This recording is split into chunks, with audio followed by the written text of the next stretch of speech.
Hey guys, I'm back again. I'm going to show you the weather.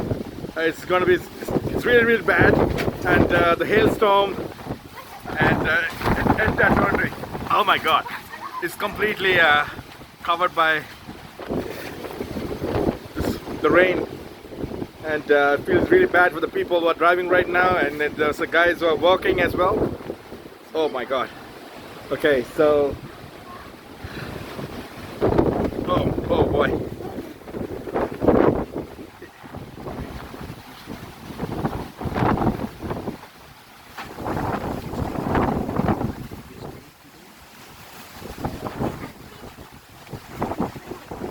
Yeah, today, the 21st of May, is a day to remember. The craziest the summer storm that we got in 2022 at 1 p.m. Okay.